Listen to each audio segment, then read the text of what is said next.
Welcome to the Goodyear City Council meeting. We're excited to have you be a part of this important public process. Tonight, you will have the opportunity to address City Council on both non-agenda and agenda items. You must fill out a speaker request card in order to address the City Council. The agendas and speaker request cards are located in the back of the council chambers. Please drop your completed card in the tray next to the blank speaker cards. If the meeting has already begun, please hand it to the city employee at the back of the room. You may check the "I do not wish to speak" option on the card. This allows you to let council know your opinion without having to speak. In accordance with the Americans with Disabilities Act, please contact a staff member if you need any assistance. Public comment on a non-agenda item will take place during the citizen comment portion of the evening. These are items that don't appear on tonight's formal agenda. The city clerk will call your name when it's time for you to speak. At that time, please approach the podium and tell us your name for the record. You'll have a maximum of 3 minutes. The timer is on the screens visible from the podium. Note that you may also choose not to speak if other speakers before you have said what you wanted to say. Shouting, cheering, and loud noises will not be tolerated, and violators may be removed for disrupting the meeting. Goodyear City Council meetings stream live on Facebook, YouTube, X, and online at goodyearaz.gov. Follow the city's social media pages so you don't miss out on all that's happening in Goodyear. Thank you for coming to this meeting and being an active part of your city. And remember, it's a great time to be in Goodyear. I'd like to call the regular meeting to order for December 9th, 2024. Everybody mark their calendar as present. We're all here. Let's see, City Clerk, please join Councilmember Campbell in the Pledge of Allegiance and invocation. Pledge allegiance to the flag of the United States of America and to the republic for which it stands, one nation under God, indivisible, with liberty and justice for all. Let us pray. Dear God, as we celebrate this holiday season, we give thanks to all for all of the blessings in our lives. We're grateful for our families, for our friends, and for our city. Please bless us with peace, joy, and love in our hearts for one another. We ask your guidance and protection, guidance to govern this city fairly and with purpose, protection for our first responders, our police, fire, and our military stationed all over the world. Help us to remember the true meaning of this season and to spread love, joy, and kindness to those around us. And we pray for blessings on our staff and for all of our residents at this time. We ask this in his name, amen. Amen. Thank you. First item is to approve the appointments and reappointments to boards, commissions, and committees. Do we have any speaker cards? No, Mayor. Thank you. We got a motion and a second up on the board. Can we go ahead and, discussion, we'll open it up for a vote?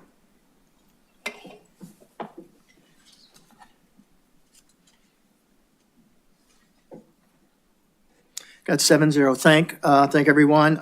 Now, Darcy, go ahead and please read the oath of the attendees and administer the oath for those that are coming on board. May I please be joined up here by Cindy Braun, Laura Fries, Sherilyn Holman, Rachel Brethauer, Mary Sarkis, Greg Clymer, Mary Sambito, and Anthony Wang. If you guys, we've got our new little step thing here. Oh. You guys are our first test subjects. Whoa. We appreciate that.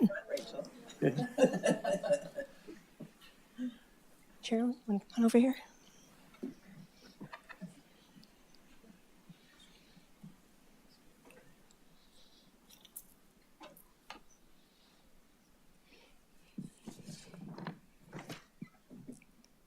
So please raise your right hand and repeat after me. I state your name. Do solemnly affirm that I will support the Constitution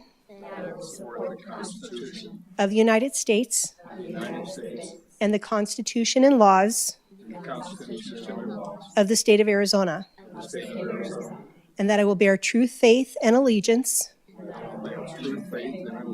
to the same and defend them against all enemies, foreign and domestic, and that I will faithfully and impartially discharge the duties of commissioner or board member according to the best of my ability. So I do affirm. Congratulations and thank you.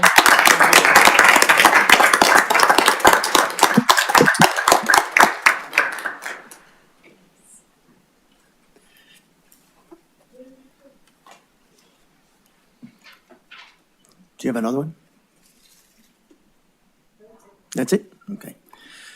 Listen, I appreciate everything that you do. I think one of our greatest attributes in this entire city is the fact that we have citizens that step up regularly whenever we need them to participate in the process. And again, thank you for your time and congratulations. Anybody else like to add anything? Thank you. Now's the time for citizens who would like to address the city council on any non-agenda items with the jurisdiction of the city of Goodyear. Any speaker cards? Yes, Mayor. Solomon Jedidi?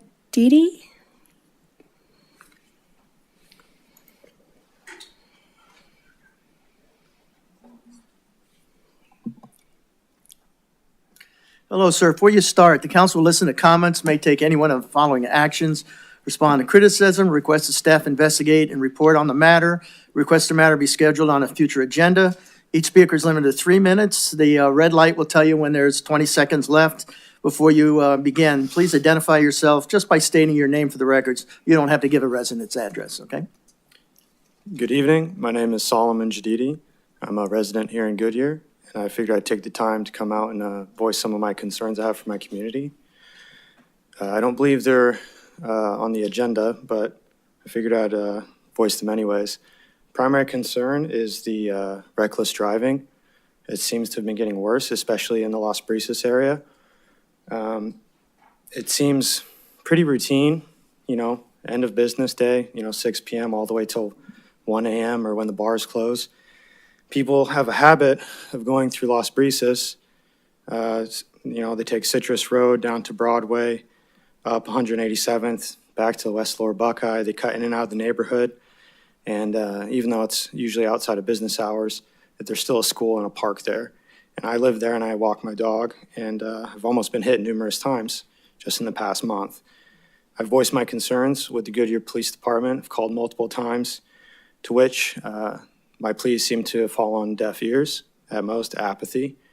I understand that they have other pressing matters to attend to, but I figured this is something that can be easily curtailed by putting maybe an officer sometimes at some of these busy intersections to catch reckless drivers or drunk drivers, especially on West Broadway Road, where it's very straight, relatively smooth road where people like to treat it like a racetrack. You can see the donuts at the various intersections like 183rd Ave and Broadway, and frankly, I'm sick of it. The noise and the danger it brings to my community is unacceptable. And to move on to another issue I have is the industrialization of Goodyear. It seems that the Goodyear is okay with putting up businesses and approving industry to go up, which is fine, except when it starts to degrade the quality of life in the neighborhood. There's a factory at 4320 South Cotton Lane, Suite 100. I don't know how to pronounce it, but I believe it's Haramaki. It is a packaging facility that is emitting a resonance noise that can be heard, that creates a resonant sound through my house and through the houses over 1.8 miles away from the factory. I believe this is in violation of the Goodyear City Ordinance Code, and I've brought it to the attention of the Goodyear Code Enforcement, and it seems like, they just don't have the power or the equipment to measure or do anything about it. And I feel like as a veteran in the community, I've fought for the way of life of this country, and even though I don't always agree with what I went to war for, I still did it, and I took the oath to defend this Constitution and the interest of the United States, and I look to my community to defend mine. My main interest being a safe and well-policed community. I see my time is almost up. I have some other issues like Level Up UTV located at 18107 West Dunlap Road in Las Brisas neighborhood, treating the area like its own testing grounds for the maintenance they do on off-road vehicles. I don't appreciate it. I don't think people who live in the neighborhood or work in the neighborhood have the right to treat the washouts and the roads as their own little public racetracks of all sorts of vehicles. And I would like to see better policing done. Thank you for your time, and I hope that my concerns do not fall on deaf ears. Thank you. City Manager? Yes, sir. The clerk, you have contact information. I will ensure that Deputy Chief from the Police Department reaches out to you on your issues on speeding. And then Katie Wilkins, our Development Services Director over Code, also reaches out to you on your concerns. So on the Hudamaki. So. Thank you. Thank you. Anything else? Yes, Mayor. Michael Inthanzon.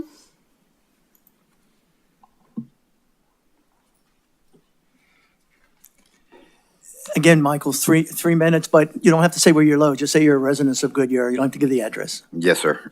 Mayor, Vice Mayor, council members, it's good to see you this evening. My name is Michael Infanzon. I am the managing partner for Epic Policy Group. I'm here representing Arizona Citizens Defense League and numerous members of your community. The City of Goodyear City Code 11-1-20, Regulation of Firearms in City Parks and Preserves, directly violates Arizona's state preemption law, Arizona Revised Statute 13-3108, which ensures that the regulation of firearms is a matter reserved exclusively for the state. This statute was enacted to maintain uniformity in firearms laws across Arizona, preventing a patchwork of confusing and conflicting local regulations. By attempting to impose stricter measures at the municipal level, Goodyear is not only overstepping its legal authority, but also undermining the rights of law-abiding citizens guaranteed under state law and the Constitution. This encroachment jeopardizes the clear legislative intent established by the Arizona legislature to safeguard individual rights and preempt local interference. Such actions are not legally questionable, but could also expose the city to significant litigation, potentially resulting in costly judgments against taxpayers. Arizona courts have repeatedly reaffirmed the strength of the state preemption statute, making it imperative that local governments adhere to the law. Goodyear should rescind these ordinances immediately to comply with state law and respect the constitutional rights of its residents. Now, since this ordinance was enacted prior to the amending of Arizona Revised Statute 13-3108 and our constitutional carry statute, I'm sure that this is just an oversight by not only the city, but the current city council, and I'm sure that you weren't aware of this at all. And I hope that it'll be adjusted accordingly now that you are aware of it, and I can make myself available for any questions for council or staff.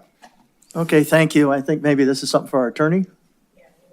So Rourke to reach out. Do we have his address, contact information? Yes. Yes. Should you hand it to the clerk there and the city attorney will reach out to him, correct? Okay. You're welcome. Mayor, can we also get a follow-up on that? Yes. Anybody else? I'm assuming we'll be given the follow-up of all the concerns that were expressed here. We should, yes, from the city manager and from the attorney. We did have a Jason Martinez sign in, but he may have left. Jason Martinez? So No. that's it, Mayor. That's it? Okay, thank you. All right, now, let's see what we got here. Will the city clerk please read the consent agenda items 2 through 8 by title only? Number 2, approval of minutes. Number 3, approval of a new Series 7 beer and wine bar liquor license for Valley Craft. Number 4, approval of new Series 10 beer and wine store liquor license for 7-Eleven, number 47390. Number 5, approve budget amendments and related expenditure authority. Number 6, authorize the expenditure of funds up to $1,650,000 for capital improvement program project 42088, Dilemma Zone Advanced Detection and its upgrades. Number 7, adopt ordinance number 2024-1624, amending section 4.1.7A7 of chapter 4 of the Engineering Design Standards and Policies Manual, amending the municipal fee schedule to delete certain fees, amending chapter 13 traffic of the Goodyear Code of Ordinances to add a new article 13-4 addressing street repairs and pavement cuts, providing for penalties, corrections, severability, repeal of conflicting laws, and an effective date. Number 8, authorize the city manager to approve a grant pass-through agreement with the City of Phoenix, approve budget amendments, and authorize expenditures for transit-related programs in the amount of $2,250,000. Thank you. I know I've got number 7 that wants to be removed. Is that correct? Anything else? Any other questions on any of the other items? So can I get a motion and a second to approve 2, 3, 4, 5, 6, and 8? So be it. It's on the board. Any discussion? Let's open it up for a vote.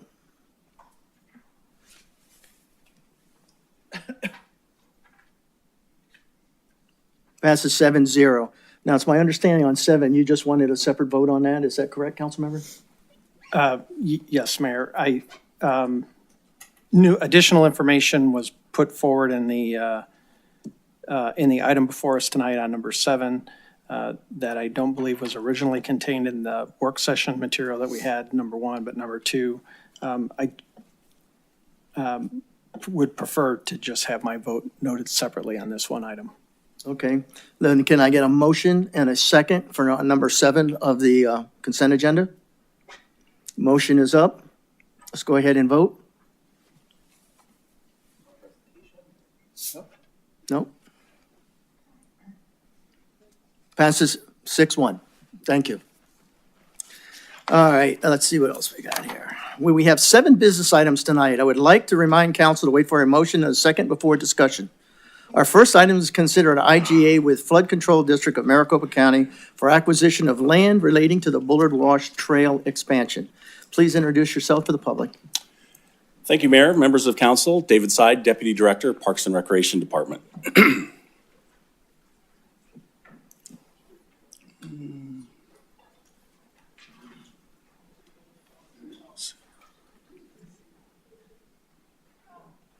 Looks like we're working through a little difficulty here. There you go. Got it? Okay. Okay, again, David Seid, Deputy Director, Parks and Recreation Department. I am very excited to be before you this evening pertaining to the Bullard Wash Trail extension. So last year, to kind of set the stage, over 1.2 million visitors made their way to Goodyear Parks and used our trails, providing that parks and trails truly are important and that parks and trails truly matter. The Bullard Wash Trail extension is directly tied to Council's strategic plan and was identified as a top priority in the recently adopted Parks Master Plan. Tonight, we continue to pave the way for this coveted amenity to come to fruition. The item before you this evening is requesting approval for the city manager to enter into an intergovernmental agreement with Maricopa County for the acquisition of approximately 5 acres of land that will be used for the trail extension. The property is highlighted in green in the graphic, and its boundaries are McDowell Road to the north and I-10 to the south. The property includes the wash itself, as well as an adjacent land that will allow for trail construction. There is no cost to the city for this acquisition other than the ongoing wash maintenance that the city is already responsible for. It has been a long-term vision of both the city and Maricopa County that the wash perform dual function of both stormwater conveyance as well as a recreational trail amenity. The city is currently under negotiations for design services for the trail extension from McDowell Road to the ballpark, depicted in the far right graphic. And staff will be coming to council early next year for approval of that expenditure. The portion of property directly related to tonight's action item is located within the boundaries of the red box up here in that right corner. Once design is complete and phasing opportunities are identified, staff will again return to council for direction and construction expenditure approval. With that, I conclude my presentation and respectfully request council approve an intergovernmental agreement with Maricopa County for the acquisition of land needed for the Bullard Wash Trail extension, and I'd be happy to answer any questions you may have. Thank Thank you. you. Any speaker cards? No, Mayor. Anybody in the audience like to speak on the issue? Seeing none, will City Council please enter a motion and a second to approve IGA with the Flood Control District of Maricopa County and providing authorization and direction to take action and executive documents necessary to carry out the intent of the agreement. I see a motion and a second, and I see a lot of people who want to have some issues here. So go ahead, Councilmember, no, not Hampton, you're up. Go ahead, Wally. Thank you.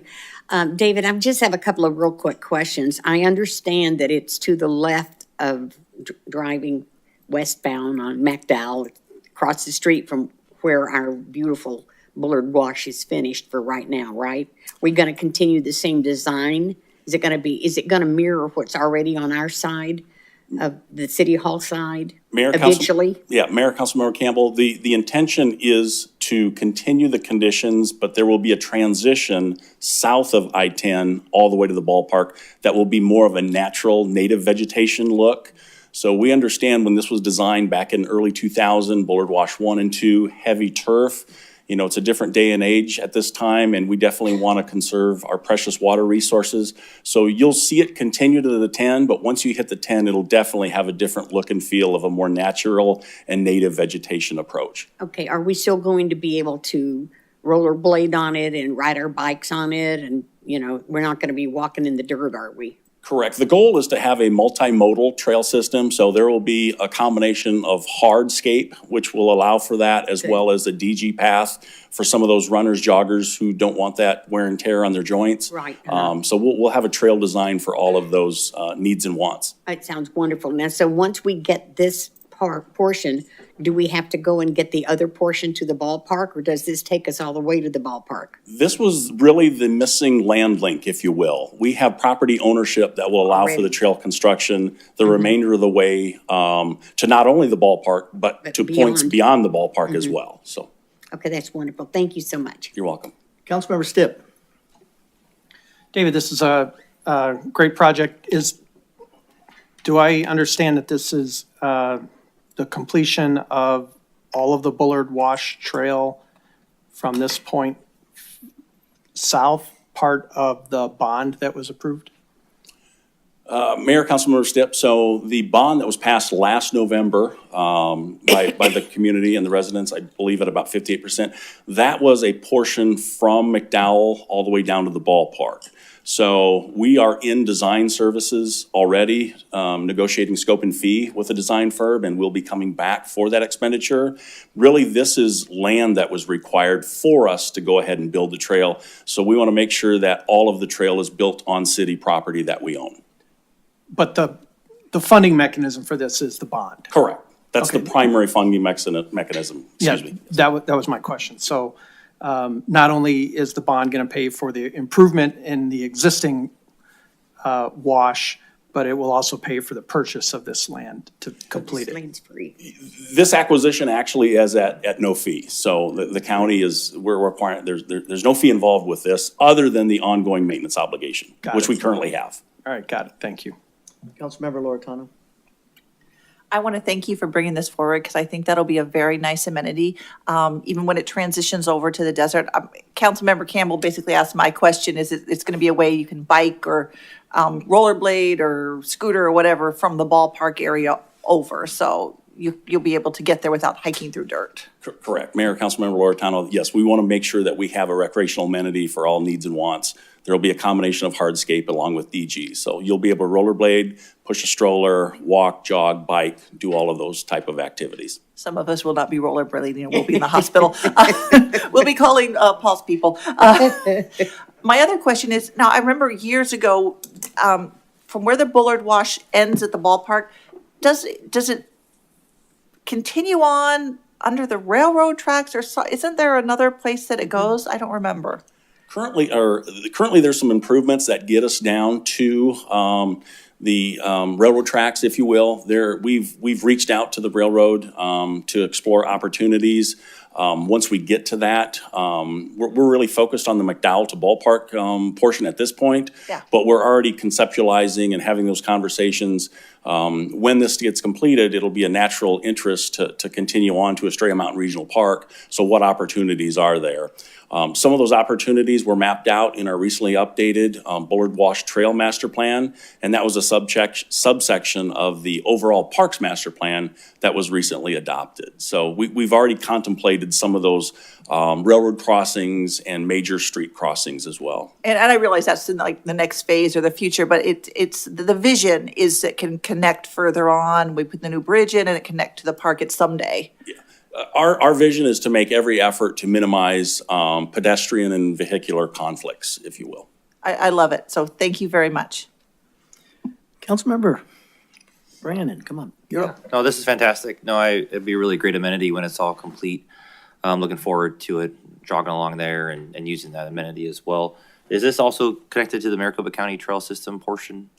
So the Maricopa Trail is approximately 128 miles, and it connects all 10 county parks. Yeah. So there's a portion of the Maricopa Trail alignment that goes along the Bullard Wash that Yeah. theoretically connects the White Tank Regional Park with Estrella Mountain Regional Park, and there's an alignment that goes through Goodyear, and this portion will be a portion of that Maricopa Trail, so yes. Yeah, that's what I thought. So, no, I think it'd be great. So I'm looking forward to it being completed. It'd be a great time if you can just ride your bike down to the ballpark or other things like that. Would be fantastic. So, no, thank you for the hard work, and it's great getting this missing piece. So thank you.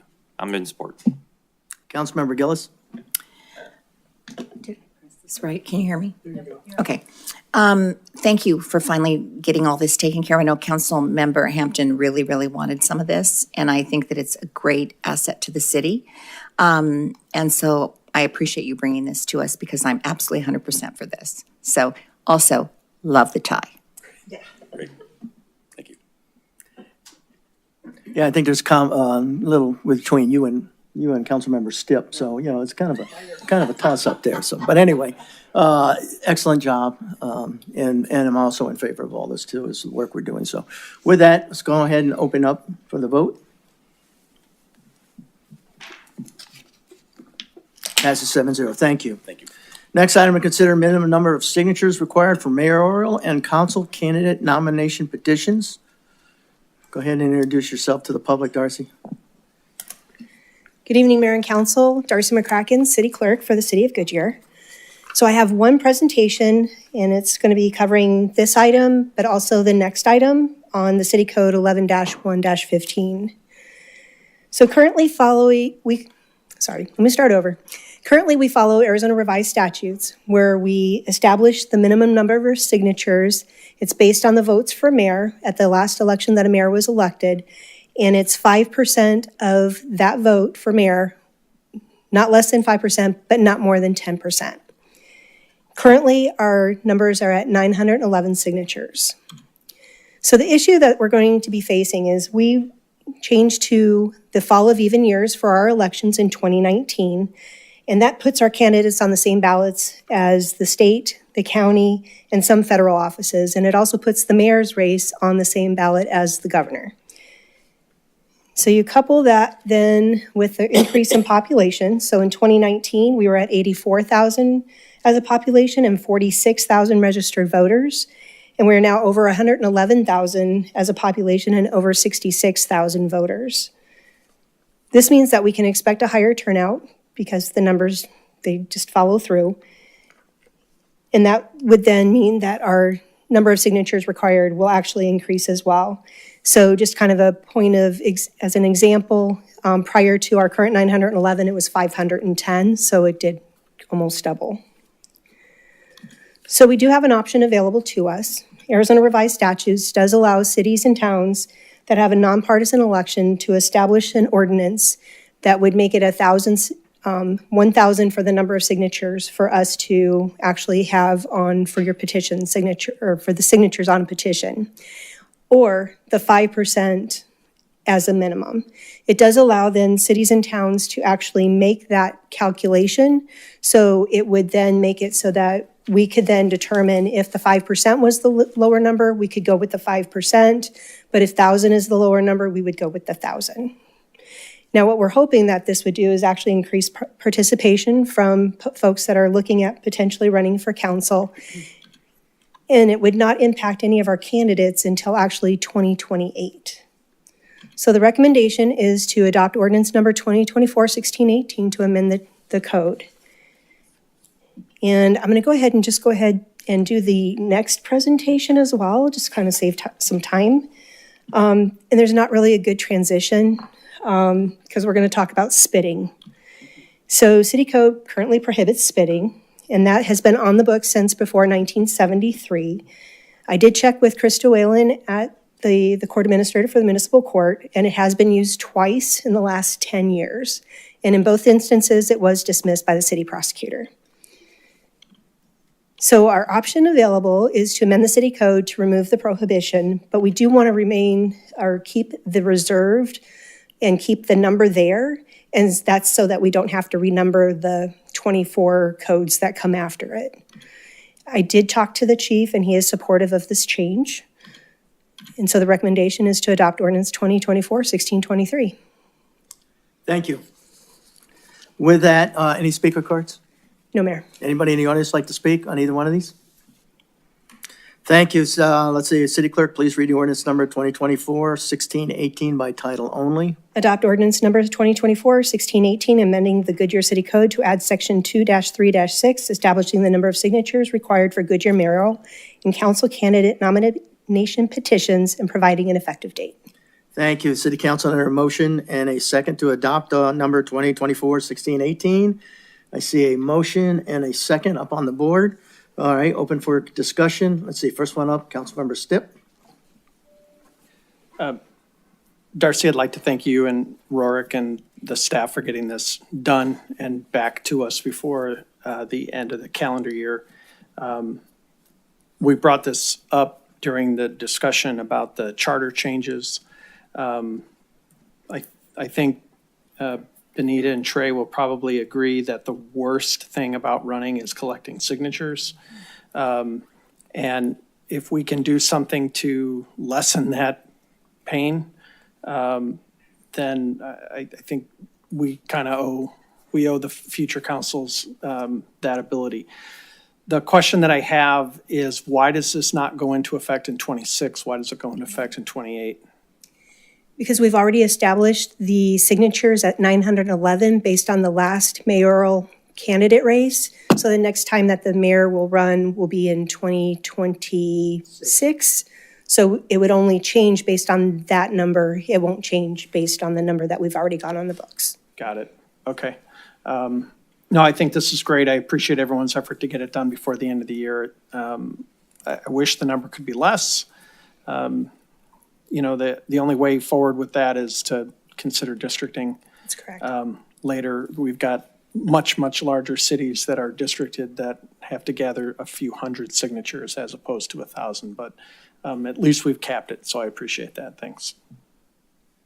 Councilmember Gillis? So what you're saying then is 911 for 2026?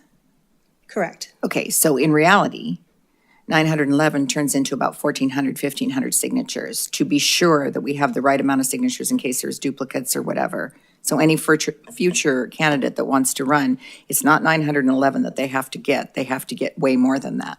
I can't advise But any candidates, but I it's can. probably a really good idea to Yeah, get more than yeah. the minimum number that's required. because if they don't get that and they don't come in at the right amount, they don't run. That's correct. So I Any think kind of it's challenge important could that be they done know. by any other party. That's right. Okay, that's what I wanted to be sure. So right now it's at 911 and then whatever we have to do above that. That's correct. Thank you. Councilmember Hampton? Yeah, no, I appreciate you bringing them both to us as well. So the having a consistent number for the future, like I said, until we if we ever redistrict or do future redistricting, but having $1,000 as what it's going to be going forward, I think is a good option for us. So thank you for that. And then, yeah, I'm a fan of the getting rid of the spitting one. So that was my idea with that ordinance. So yeah, thank you. Councilmember Loretano?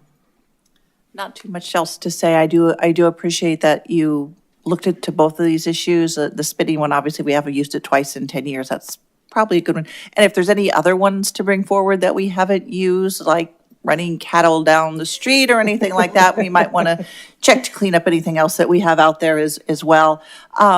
With the petition signatures, I think that's a good number. It forces the person to go out and talk to the people, which I think is a good thing. You don't want to make it so low that you're not talking to people, But I don't want you to think, because what Councilmember Gillis brought up was a very, very good point. Just because it's 991, that you're almost having to get double, and then you're talking to more than that. So it does force the candidate to go out there, which is a positive thing, to go out and talk to the citizens and make that contact. So I think that's a good way to have it without getting overbearing, because that would be a concern with the mayor running on that you're, those numbers could just start to skyrocket, that it wouldn't actually be feasible to do that. So I appreciate that very much. So thank you. Welcome.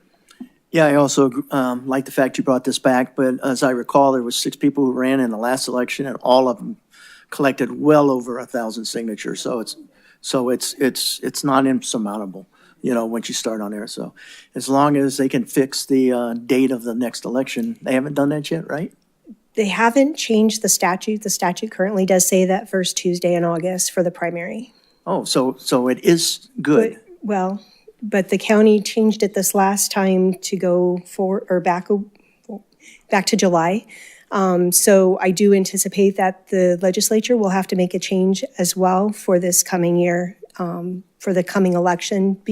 And that's to just accommodate all the potential recounts that are having to be done, because they lowered the threshold that makes it so that it's a required thing now. So is that date set right now or not set? In statute, it still says it, but I do anticipate it will change. Okay.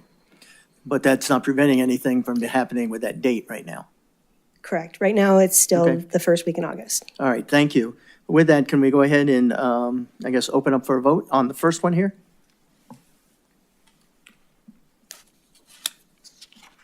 Passes 7-0. Now, you've done the presentation on the next one, right?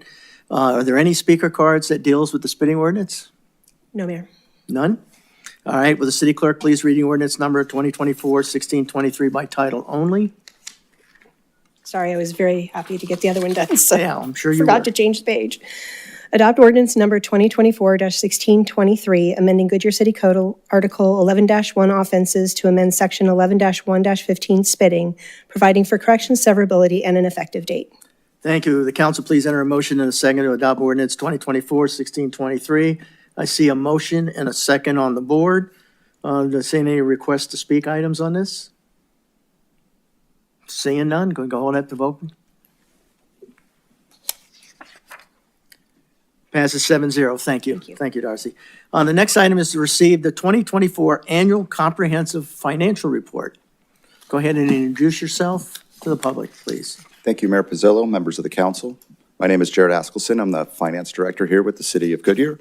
Tonight, we're going to present the ACFR, the Annual Comprehensive Financial Report for fiscal year 2024, and also the independent audit results. Both of these were presented to our audit subcommittee a couple weeks ago, and I'd like to thank Council Members Gillis and Hampton and Council Member Loretano in her final appearance with the audit subcommittee for your support. So the Annual Comprehensive Financial Report, the ACFR, is a set of standardized reports that are laid out by the Governmental Accounting Standards Board. They provide information for the public, for elected officials, for staff, but they're really focused on providing investor information that they compare with other investment possibilities. It is also required by the state for us to issue an ACFR. Some of the financial information within it, our government-wide net position, which is essentially our income statement. This is our net worth, so to speak, has increased by 13.3% over the previous fiscal year, just under $1.4 billion. The governmental funds fund balance increased by 19% to just over $400 million. And we'll break this down a little bit. And as I said before, I stole my thunder some in our presentation during the work session, $404 million. We had about 2% of that's non-spendable, so stuff we have in inventory that's not actual cash. Restricted amount, 36%. So that's funds that are specific purposes that are lined out for them, like impact fees or bonds. Committed, those are the ballpark maintenance funds that we have set aside for their ongoing maintenance and repair and replacement items. The assigned amount, 53.7%, that is what we have budgeted, that lines out what we have budgeted in the current fiscal year for fiscal year 25. And finally, we have the unassigned amount, which is about $30 million, as we talked about earlier tonight. As the independent audit portion of it, we have a series of reports that are issued. We have an independent auditor's report, which is an unmodified opinion from our auditors. It's a clean audit, as we would say. The report on internal controls said no significant deficiencies or material weaknesses, and the report on legal compliance with the state says that we complied in all material respects. The Single Audit Act report, which reports on our federal grants, is complete with no issues, and our annual expenditure limitation report, which is due to the state next calendar year, is underway now and will be completed in time. So just as a wrap-up, unmodified opinion, no significant deficiencies or material weaknesses, and a continuing upward financial position for the city. So with that, in accordance with state statute, I will turn the podium over to one of our auditors, Jill Shaw from Heinfeld and Meach.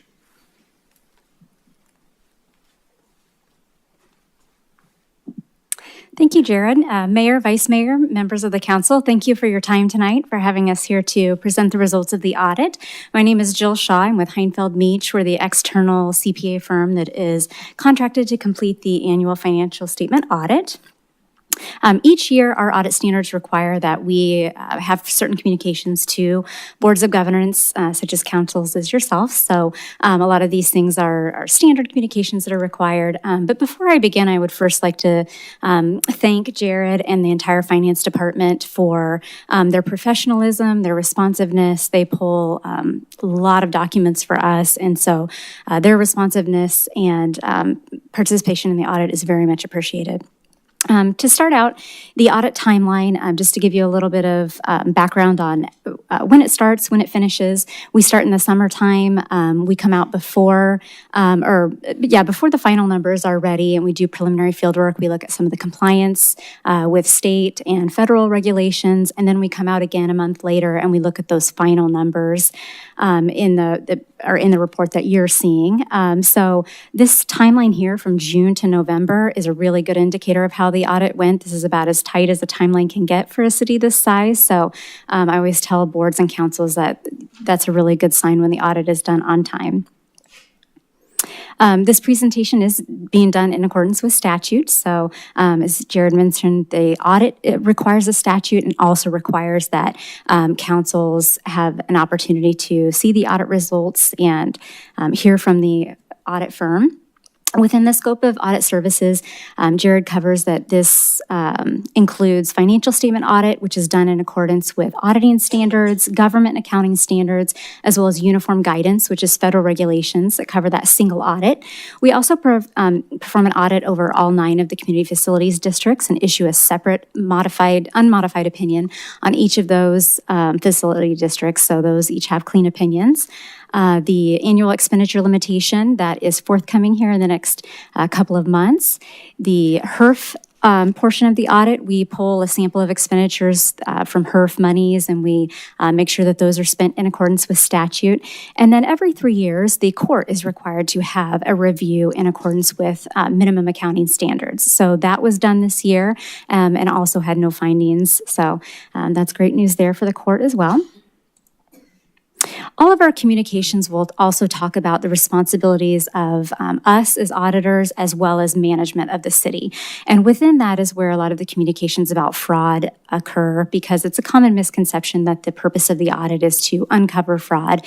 And while we do have some inquiries with management and talk about their potential awareness of fraud, our primarily responsibility is to provide that opinion on the financial statements that they are materially properly misstated in accordance with auditing standards. So we have certain materiality thresholds that we look at, and ultimately the responsibility for fraud and responsibility for the financial statements rests with management. But overall, our audit is designed to provide reasonable but not absolute assurance, and that's where those materiality thresholds come into play. We're required to let you know there are some estimates in the financial statements. So things like pension liabilities is probably one of the biggest estimates, just it's actuarially determined, as well as any insurance claims. An actuary usually helps determine those, or there's some kind of estimation going on in terms of projecting future claims. We also, during the audit, look for misstatements in the financial statements. If there are misstatements, those would result in an audit adjustment. So I'm happy to report that during the year, we had no audit adjustments that qualify under this communication. So that's another great indicator of how an audit went. When there were no audit adjustments, it means that there weren't material things that needed to be corrected and the underlying records were properly stated. So that's a great indicator. We're required to also tell you about any non-audit services that we provide because as independent auditors, we take that independence very seriously to make sure that we're not overstepping our boundaries and essentially auditing our own work. So a couple of the services that we provide that are considered non-attest services are assistance with preparation of the financial statements and the notes, so the final audit report that you see, as well as preparation of the CFA, that schedule of expenditures of federal awards, and then the corresponding submission to the federal clearinghouse. So management is required to designate individuals to oversee those services, and they have. A few other required communications. There were no disagreements with management over application of accounting principles. At the end of the audit, management signed the representation letter taking responsibility for the financial statements. And as mentioned, we do continually assess that independence to make sure that we're within the bounds of the relevant ethical requirements. Just a few highlights here on the annual report. The first one on page 3 being the independent auditor's report that has that unmodified or clean opinion. Some other pages you may want to look at, the management's discussion and analysis. It breaks down the numbers and some of those trends and gives some just further explanation about why amounts changed. Then on page 37 is the financial statements themselves, which is what our opinion covers, as well as the notes to the financial statements that give a little bit more background behind the numbers. And then the statistical section, which is actually unaudited, but it provides a good 10-year trend of a lot of the numbers. So that's where you can see that growth. And so a lot of councils will enjoy looking at that section and seeing the trend. Some highlights of the single audit report. On page 8 is the schedule of findings and question costs. So as noted, we did not report any significant deficiencies or material weaknesses. So if we did, they would be on that page. So great news that there's nothing there to report. The federal program that we looked at this year was the federal transit cluster. So each year we do rotate based on size or risk of programs. That's the one we looked at. And it also states there that the city is considered a low-risk auditee, which is a good indicator. It means that the city has submitted audits on time for the last 2 years and has not had any serious findings, any what we call question costs, where we're questioning federal monies have been spent in a manner which they shouldn't have. So that low risk designation is an important sign of how the audit went as well. But overall, just management and staff, as mentioned, were very cooperative and helpful, which we very much appreciate. The audit met state and federal regulatory guidelines, which is a great thing. And then as well, the report will be available in time to submit for the GFOA Certificate of Achievement Award. So that's needs to happen before December 31st. So that's great news that the city's eligible for that award as well. And with that, thank you. I'd be happy to answer any questions that you have as well. Okay, thank you. This is no action other than for discussion. I see Councilmember Stips first up. Thank you, Mayor. Jill, Jared, I'm going to look right past you, Jill. I apologize for that, but this is really for Jared. Once again, and we talked about it a little bit earlier, we have maintained a really strong conservative financial position. And year after year, we benefit from that and it allows us to weather a number of financial storms, if you will. Councilmember Campbell pointed out we've been through a number of ebbs and flows over the years. And it's been through strong leadership. You as a deputy, you as the director, has really kept the city in a really good position. There's a lot of things that I think society wants to complain about when it comes to the city, because we all want to live in utopia. But at the end of the day, we are in a really great financial position, and I think we all benefit greatly from that, and that's through your leadership, and obviously it's proven year after year with these audits. We are working with a number of clients coming into 2025 that are going to have to make some significant budget cuts in other places in the country. And even here in the Valley, there's a couple of communities that are going to have to make really difficult decisions this next budget year. It may be difficult for us to not grow the way that we have, but we aren't cutting anything. And when you're making double-digit cuts, as a couple of these communities that we're working with now are, I'm able to sit back and kind of take a deep breath and be thankful for that. So I just wanted to publicly acknowledge the work that you and the entire staff at Finance have done. It is very reassuring that we never got ahead of ourselves, and we have been able to maintain a very strong financial position. So thank you. Councilmember Loretano. Councilmember Stipp pretty much said what I was going to say about that. I want to thank you, Jill, and your team for conducting the audit very professionally, and you've done it for several years, and we're really always glad that you come because it really does show a great professionalism when we work with you all. And Jared, a special thanks to you and your entire staff and everyone in the city, because I know this had to go through several departments to get them all the information, because I think as Councilmember Stipp said, what this shows is that shows what a good financial position we are in.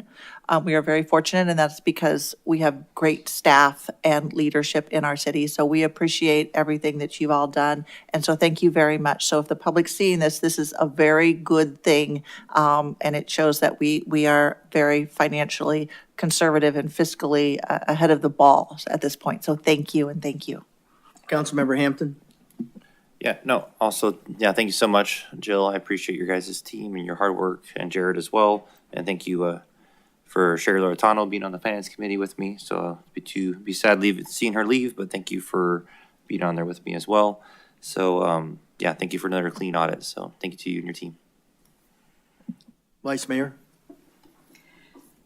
We're really fortunate as a city that we do have such good policies, and we have a history of these clean audits, and it's really important. And just for those who are listening and hearing about this audit process, as part of our strategic plan, we are taking the audit process even further in looking at things internally at a different level. So I think it's a good plan just to be fiscally conservative and being mindful of being a good steward of the city's funds. So thank you for your work, and we look forward to our continued efforts on this part. And again, I appreciate the hard work, and like council members prior have said, the fact that we have sound fiscally conservative policies, I think is critical.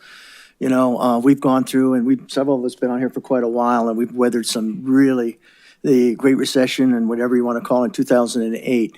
We were able to weather that because of our sound fiscal policies, making sure we try to use ongoing money for ongoing expenses, one-time money for one time. Those organizations that got ahead of that and started mixing those items got themselves in trouble. And that may be some of the issues that some of these other jurisdictions are grappling with right now. They try to tap some of that for a little while. I know in 2008, there were several communities out there that thought, well, it was going to be a short run. So they went ahead and hit the reserves and a couple other things that they probably shouldn't have, and it ended up to be quite a long run, and they got themselves in trouble. So I appreciate the guidance on that. I appreciate us holding to our fiscal, conservatism, and I appreciate the clean item, and thank you. All right, with that, let's go to the next one. Last item is the policy guidelines and application procedures for the establishment of Community Facilities District. You're back up again. Go ahead. Thank you, Mayor Pizzillo, members of the council. The last item that I have tonight is to discuss the Community Facilities Policy Update. So Community Facilities District, CFD, is a district that is put together to pay for infrastructure in a specific area that then assesses a property tax in that area to pay for that, to reimburse that infrastructure. We currently have 10 in the city.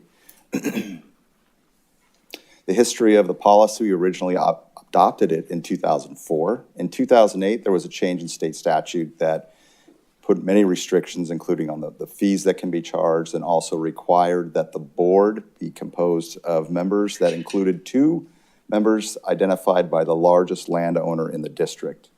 In 2021, that was reversed, and the reason why that was reversed is because we couldn't find a way to insure those two developer-assigned individuals. So why are we here? A couple of reasons. One, the strategic plan action item that we have in the fiscal and resource management says that we're going to do this. Also a good idea, since we had that change in state statute a few years ago, to clean that up and take the requirement for the two developer-appointed board members. Also, we have some developer interest in putting in an application, so it's a good time to get this updated before that application arrives. We've been talking with that developer and letting them know that this policy update is coming forward. Major changes, so the board composition that we talked about, removing the requirement for two landowner appointed members. Subsidy rate, so previously the policy allowed for an amount above the target tax rate. So if the target tax rate was $3, we allowed it to go above that if the developer subsidized that amount. We took that language out and cleaned it up to say that the subsidy would be identified within a development agreement rather than having a subsidy in the policy itself. So that way we can negotiate that on an individual basis. Clarifications in the process, so lining out specifically what we wanted in certain reports in the application process. One of the key things also to modernize a little bit was we removed the requirement for 10 paper copies be given to the city. So in 2004, when this policy was originally updated, the 10 copies was pretty cost prohibitive, so it was a good idea to get the developer to turn those in, but now they're just something that we have to store. So electronic copies are just fine with us now. Finally, some of the practice items that we have, we wanted to put into the policy. Talking about the issuance of debt, the bond denominations, those types of things that are our practice, we put that into the policy to clearly identify that going forward. So with that, our recommendation is to adopt Resolution 2024-2435 to update our CFD policy. Thank you. Any speaker cards? No, Mayor. Anybody in the audience like to talk on this issue? Seeing none, will City Clerk please read ordinance, resolution, number 2024-2435 by title only. Adopt resolution number 2024-2435, amending and adopting the revised City of Goodyear, Arizona policy guidelines and application procedures for the establishment of community facilities districts and providing for an effective date. Thank you. City Council, please enter a motion and a second to adopt resolution 2024-2435. I see a motion and a second on the board. Open for discussion. Vice Mayor Kano's up first. Thank you. Thank you for the presentation. It was interesting to read the changes. I mean, there's definitely been a lot of changes over the years. What specifically was the strategic plan item that you addressed? Can you tell us what that is? So simply put, it was to update the CFD policy. Okay, very good. So you met that goal. And the main reason why it was put in the strategic plan is because we knew we needed to update it, mostly because of the board composition, but also because we had some dated ideas in there that we wanted to update as So well. we've done some good cleanup. And was there feedback or engagement with the development community on our plan, our policy? So we spoke specifically with, there's one developer that's currently looking at putting in an application, and we spoke to them specifically about the changes that we were going to make. In fact, when they came to us, the first thing they said is, we don't want to assign two members to the board. So we talked through that and a couple of the other changes that we were making. They were also appreciative that they weren't going to have to give us 10 paper copies of the documents. We haven't had an application really since King Ranch was established back in 2008, 2009. So there hasn't been any activity really in applications since that time. Great. Thank you so much. Councilmember Campbell. Thank you, Jared. You just answered my question because I was going to ask, was there any interest in the Rainbow Valley development for that? But apparently you said you haven't had any inquiries or really development since the King Ranch, 2005. So this particular vessel is offered to any developer, or is it not? Yes, And Mayor. they know it Councilmember Campbell, yes. going in. It is available. They can put in an application. We would would bring that to the council to really make the decision of whether we would move forward with that application or not. But yes, it is open to anyone that wants to apply. Great. Now, the 10 CFDs that we have currently, are they all in Estrella? No, actually, Estrella has multiple special assessment districts within it, and that's probably what you're thinking of. probably Estrella am. itself is one massive One CFD big one. with lots of special districts inside of it. We actually have quite a few. There's 3 overlapping districts for the utility district, the Goodyear CFD and Yeah. Palm Valley are all 3 overlapping here north of the I-10. And then we have some others interspersed between here and where Estrella Mountain Ranch is. A lot of us see that on our tax bill, and that's how we identify that we're in one of those districts. Well, thank you. I'm glad that we have this. It's a wonderful mechanism to help recoup some of the costs for the infrastructure, because that sometimes is what is very prohibitive to a developer, is the infrastructure cost. So thank you. Thank you. There's not much more to add to that. I appreciate you cleaning this up. The one that's in Palm Valley, I'm not sure if it's a utility or general. Is one of them close to being paid? We will get that information. Okay, to you. please do. We'll I think, send you- I believe one of them's pretty close to it, but I'm not sure which one. We'll actually send you a list of Wildflower's all almost of, done. all of the CFDs and when their last debt service. went. Okay, I appreciate that. Thank you. With that, can we open up the vote?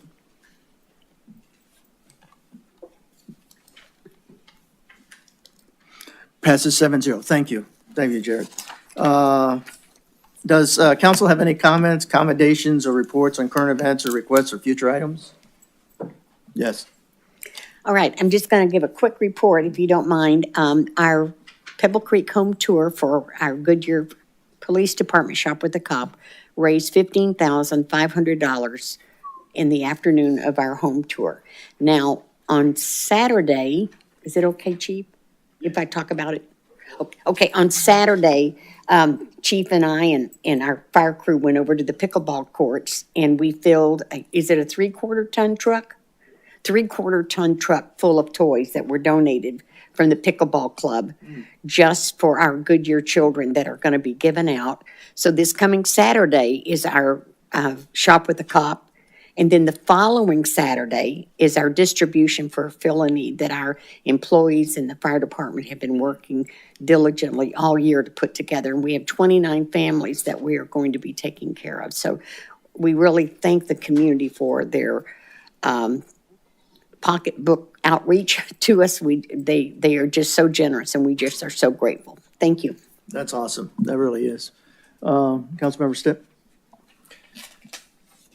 Thanks, Mayor. We, Sunday night, late, so not even 24 hours ago, we all received an email regarding a homelessness problem at Portales Park. Pretty graphic discussion regarding what is going on in that area, and I'm hoping that we actually get on this pretty quickly. We are coming into the time of the year where the kids are going to be off school, and I hope that we're able to get that park cleaned up and get that area cleaned up for the residents who live in that area. Typically we respond with a thank you for your email. The council's been advised. I think we've got to be a little bit more proactive in this particular situation, given that they're finding drug paraphernalia and some other items in that area.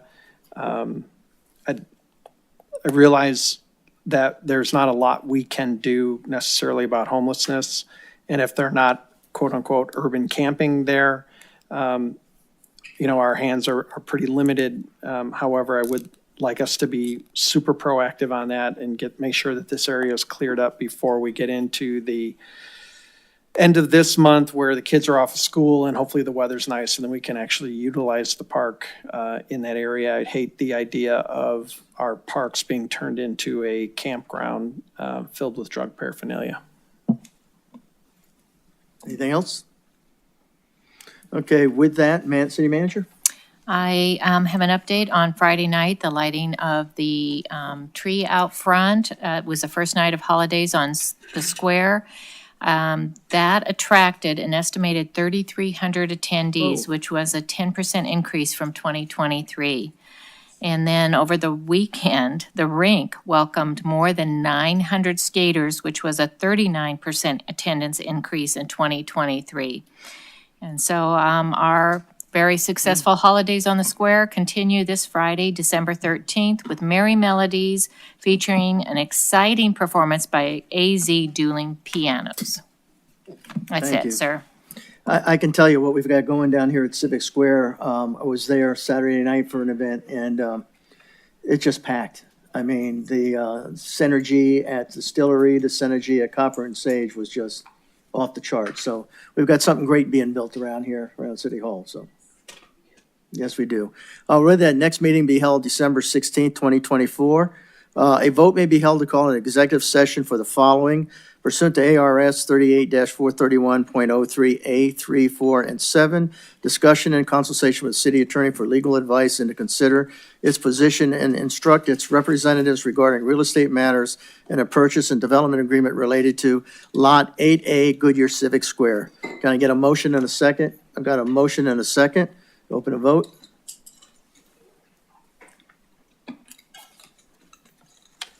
7-0, we will, back in the same back room there, right? Okay.